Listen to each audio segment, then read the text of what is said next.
दोस्तों, प्रधानमंत्री नरेंद्र मोदी ने कुछ ऐसे बयान दिए हैं जो पहली नज़र में सामान्य लगते हैं, लेकिन अगर ध्यान से सुनिए तो हर लाइन के पीछे एक वार्निंग छुपी हुई लगती है। खाद की चिंता मत करो, तेल आएगा, गैस आएगी, इकोनॉमी मजबूत होगी, जहाज सुरक्षित है और डिप्लोमेसी लगातार चल रही है। सवाल है, अगर सब सामान्य है तो इतनी सफाई देने की ज़रूरत क्यों पड़ी? यही आज समझना सबसे बहुत ज़रूरी है।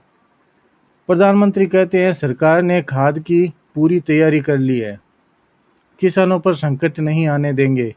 लेकिन असली बात यह है, जब सरकार बार बार भरोसा दिलाती है तो इसका मतलब होता है कि खतरा पहले से दिख रहा है। फर्टिलाइज़र सिर्फ खेती का मुद्दा नहीं है, यह सीधे इन्फ्लेशन का मुद्दा है।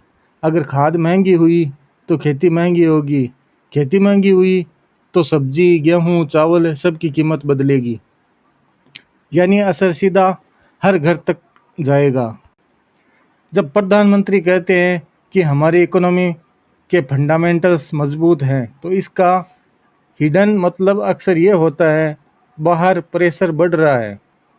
माइक्रो इकोनॉमी में कॉन्फिडेंस लैंग्वेज बहुत सोचकर इस्तेमाल होती है, क्योंकि मार्केट डर से गिरता है और डर खबरों से नहीं, सिग्नल से बनता है।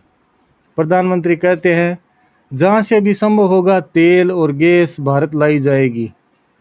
यानी मैसेज साफ है, सप्लाई चैलेंज रियल है, क्योंकि भारत की एनर्जी डिपेंडेंसी बहुत बड़ी है।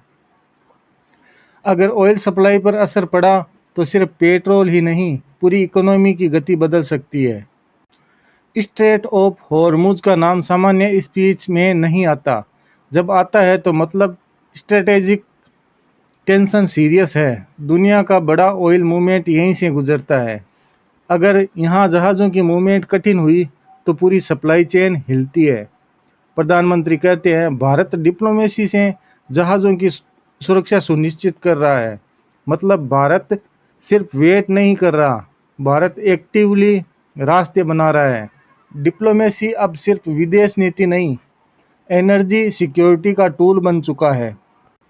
अब असली बात सुनिए, इन सभी स्टेटमेंट को जोड़िए, खाद, किसान, तेल, गैस, इकोनॉमी, डिप्लोमेसी, ये अलग अलग बयान नहीं है, ये क्राइसिस लैंग्वेज है।